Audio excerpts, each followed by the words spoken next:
അല്ല, നമ്മളിത് ഇവിടെ ആരെ കാണാൻ വന്നാ? നിനക്ക് എന്തെങ്കിലും അസുഖമുണ്ടോ? അഞ്ജലിയുടെ പഴയ കാമുകൻ. കാമുകനല്ല, കാമുകനെ പോലെ പിന്നാലെ നടന്ന. പിന്നാലെ നടന്ന കാമുകനാവോ? വളയൊന്നും വേണ്ടേ? എടാ, അഡ്വക്കേറ്റ് സൈക്കാട്രിസ്റ്റ് ജോർജിയൽ. Advocate psychiatrist?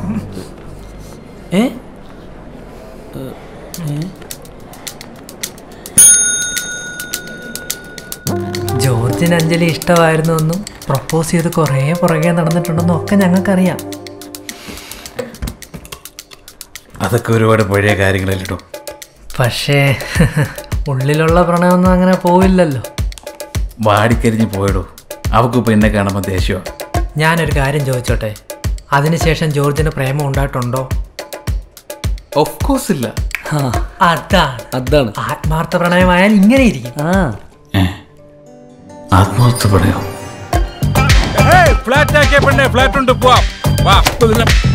നീ എന്റെ കൂടെ വയോ, നമുക്കെടുക്കാം. ഓയോ, രാത്രിയിൽ നീ എനിക്കൊരു കെട്ടൻ, ഞാൻ നിനക്കൊരു കൂട്ടൻ. എന്റെ ബട്ടൻ എല്ലാം വാടിക്കരിഞ്ഞ് പോയിടും. ഓക്കെ, എന്ത് കരിഞ്ഞെന്ന്? എത്ര കരിഞ്ഞതാണെങ്കിലും കുറച്ച് വെള്ളമൊക്കെ ഇങ്ങനെ ഒഴിച്ച് ലേശം വളമൊക്കെ ഇട്ട് കൊടുത്താൽ പഴയ ഇഷ്ടം പൂക്കും കായ്ക്കും അല്ലേ? അവളുടെ കല്യാണമൊക്കെ ആയിരിക്കും. എന്ത് കല്യാണം? കല്യാണത്തെക്കാൾ വലുതാണ് ജോർജിന്റെ ആത്മാർത്ഥ പ്രണയം. കെട്ടാൻ പോണ ചെക്കൻ്റെ വീട്ടിൽ ചെന്ന് ജോർജ് ആരാന്നും ജോർജിന്റെ പ്രേമത്തിന്റെ ആഴെത്രയെന്നും നമുക്ക് അറിയിക്കണ്ടേ? എന്നിട്ട് കല്യാണത്തിൽ നിന്ന് പിന്മാറിയില്ലെങ്കിൽ അച്ഛന്റെ കാല് തല്ലി ഓടിക്കാം, അങ്ങനെ എന്തെങ്കിലുമൊക്കെ ഒരു ഷോ. പിന്നെ കുറച്ച് ഫോണൊക്കെ നിറഞ്ഞ് കുറച്ച് ടെററാക്കല്ലോ നമുക്ക്.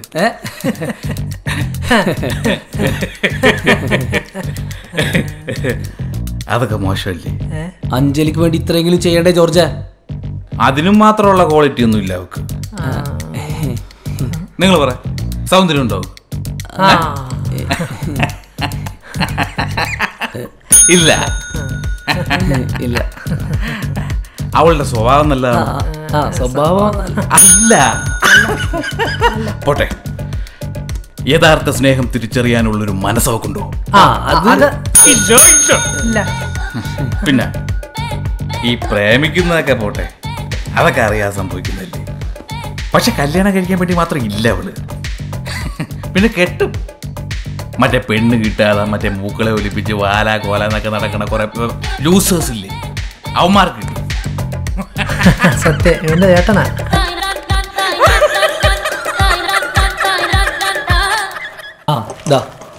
ഇന്നുണ്ട്. 2 ദിവസം കഴിഞ്ഞ് വിവാഹിതരാകുന്നു. കളറാണല്ലോ ഇത്. മിക്കവാറും കല്യാണത്തിന് തന്നെ വലിയ ഫുൾ പേജ് പരസ്യമായിരിക്കും. മിന്നൽ മുരളിയും ലൂസിഫറും പോലെ. വിനു വേർഡ്സ് അഞ്ജലി. ഏട്ടാ, ഞാൻ സീരിയസ് ആയിട്ടൊരു കാര്യം ചെയ്യട്ടെ? എന്താ? ഏട്ടൻ അഞ്ജലിനോട് ഒട്ടും ഇഷ്ടം തോന്നിയിട്ടില്ലേ? എന്താടാ? അല്ല, കല്യാണം വേണ്ടെന്നൊരു തീരുമാനം എടുക്കുമ്പോൾ എന്തായാലും അഞ്ജലിനെ കുറിച്ച് ഓർത്തിട്ടുണ്ടാവുമല്ലോ. അപ്പോൾ വിഷമം തോന്നിയിട്ടില്ലേ? മനസ്സിൽ ഇഷ്ടമുണ്ടെങ്കിൽ എന്തായാലും തോന്നിയിട്ടുണ്ടാവും. ചിലപ്പോഴൊക്കെ ചില ഇഷ്ടങ്ങളൊക്കെ വേണ്ടാന്ന് നോക്കേണ്ടി വരും. കൂടുതൽ പ്രശ്നത്തിലേക്കും വിഷമത്തിലേക്കൊക്കെ പോകുന്നതിനും ഇതിങ്ങനെ അങ്ങ് തീരുന്നതാണ് നല്ലത്. പെണ്ണിന്റെ ആങ്ങള വടിയായാലും കല്യാണം നടക്കില്ലല്ലോ. ഷംസു, നടക്കുന്ന വല്ല ഐഡിയ ഉണ്ടെങ്കിൽ പറ, അല്ലാതെ ആനന്ദേട്ടനെ വെച്ച് കോമഡി അടിക്കരുത്. ഓഹോ, ആനന്ദനെ പറഞ്ഞപ്പോ ഇപ്പൊ ഷംസുനാണോ കുറ്റം? എടാ, ഞാൻ എത്ര നെഗറ്റീവ് ഐഡിയ പറഞ്ഞ? അതൊക്കെ ചീറ്റി പോയത് എന്റെ കുറ്റം കൊണ്ടാ. എന്നാ നീ പറ, നിന്റെ എല്ലാ ഐഡിയ പറ. എനിക്ക് ആലോചിച്ചിട്ടൊന്നും കിട്ടിയില്ല. അല്ലെങ്കിലും നാട്ടുകാരുടെ കല്യാണമൊക്കെ മുടക്കാൻ വലിയ ഐഡിയ ആണല്ലോ. സ്വന്തം കാര്യം വന്നപ്പോൾ ഐഡിയ ഇല്ല. അതിന് ഏട്ടനാരാ കല്യാണം മുടക്കിയേ? മുടക്കാൻ വേണ്ടി ചെയ്തതല്ല, കല്യാണപ്പണി കൊടുത്തതാ നിന്റെ ചേട്ടൻ. കോളേജ് കഴിഞ്ഞ് ഞങ്ങളുടെ ഗ്യാങ്ങിൽ ആദ്യം കല്യാണം കഴിക്കുന്ന ശരവണനാ. അന്ന് നിന്റെ ചേട്ടന് വലിയ ആവേശമായിരുന്നു കല്യാണപ്പണി കൊടുക്കാൻ വേണ്ടി. ആദ്യ രാത്രി കുടിക്കാനുള്ള പാലില് ഇവൻ കാന്താരി കലക്കി കൊടുത്തു.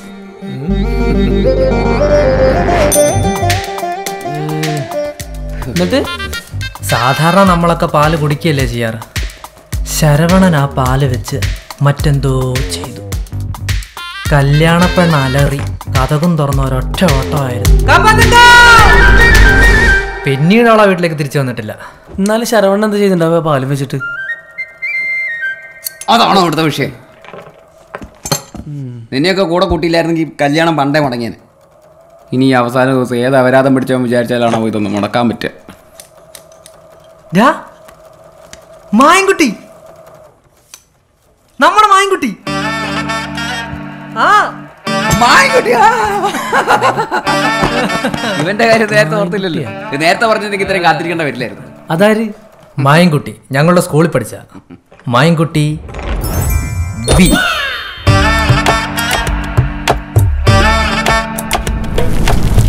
എത്ര കാലാടാ കണ്ടിട്ട്? നാലും ഇങ്ങനെ ഒരു കാര്യം വന്നപ്പോ ഞങ്ങൾ ഓർത്തല്ലോ. ഇത് വിനുവിന് വാങ്ങിച്ചതാ, ഹാപ്പി മാരീഡ് ലൈഫ്. ആ അതേ കൊടുത്തോളാം, എൻ്റെ വീട്ടിലേക്കുള്ളതാണല്ലോ. മായൻകുട്ടി, നിന്നെ ഞങ്ങൾ ഈ കല്യാണത്തിന് വിളിച്ചത് മുടക്കാനും. അപ്പൊ നിങ്ങൾ എന്നെ കല്യാണത്തിന് വിളിച്ചല്ല കൊണ്ടാ? അല്ല, എന്തിനാ അറിഞ്ഞേ? അതിൻ്റെ അകത്ത് 2 കരിന്തകളേനു, ചെറിയ വിഷമുള്ളൂ. മായൻകുട്ടി, എടാ നിന്നെയാണോ ഞങ്ങൾ നോക്കി നടന്നിരുന്നത്?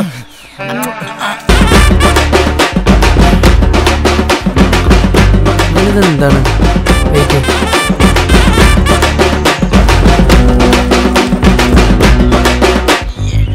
ഇവിടെ നഞ്ചലയുടെ വീട്ടിലേക്ക് എത്ര ദൂരമുണ്ട്? അതെന്തിനാടാ? ശംസോ ഈ പറയ്. ഒരു 8-10 കിലോമീറ്റർ ആണ്. 8-10. പോകുന്ന വഴിക്ക് വല്ല കോളേജോ സ്കൂളോ പള്ളിയോ അമ്പലോ ഉത്സവ പരിപാടികൾ, അങ്ങനെ പാർട്ടി പരിപാടികൾ അങ്ങനെ എന്തെങ്കിലും ഉണ്ടോ? അതും കല്യാണം എന്താണോ ബന്ധം? ശംസോ? ഇല്ല, അതൊന്നുമില്ല. അപ്പം ഞാൻ പോയി കല്യാണം മുടക്കിയിട്ട് വരാം.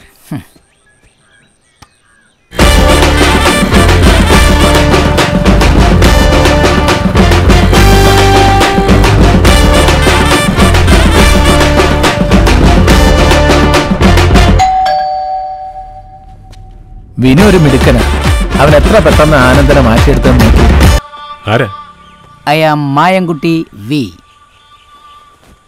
മിസ്റ്റർ ആനന്ദൻ. അതെ. ഭാര്യ പാർവതി. കാര്യം പറ.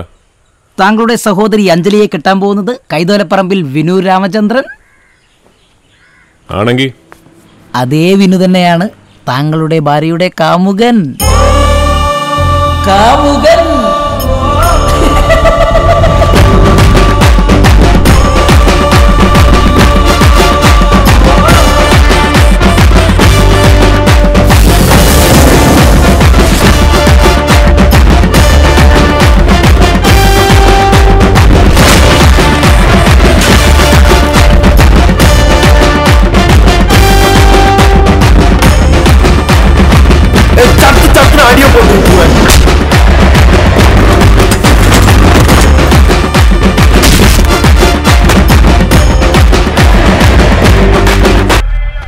നിന്നെയായിരുന്നല്ലടാ തെണ്ടി ഞാൻ ഇത്രയും കാലം തേടി നടന്ന്.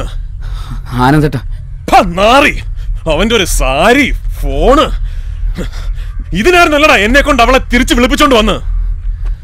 ഓ, അല്ലെങ്കിലും തിരിച്ചു വിളിച്ചത് ഞാനല്ലല്ലോ. നമുക്കെല്ലാം മറന്ന് പഴയതുപോലെ ജീവിക്കാം എന്ന് നീയല്ലേ അവളോട് പറഞ്ഞു? ആനന്ദേട്ടാ, കാര്യങ്ങൾ അറിഞ്ഞിട്ട് സംസാരിക്കില്ലെങ്കിൽ വായടക്കി. എന്റെ വീട്ടുമുറ്റത്ത് നിന്ന് എന്നോട് വായടക്കാൻ പറയാൻ നീ ആരാടാ ഊളെ? തെണ്ടിത്തരം പറഞ്ഞ പിന്നെ മിണ്ടാതിരിക്കണം. പിന്നെ എന്നെ ചതിച്ചെന്റെ കുടുംബം കുട്ടിച്ചോറക്കാമെന്ന് നിന്നോട് ഞാൻ പറയാം. എന്ത് പറയണം? വിനു, ഈ കല്യാണം നീ അങ്ങ് മറന്നേക്ക്.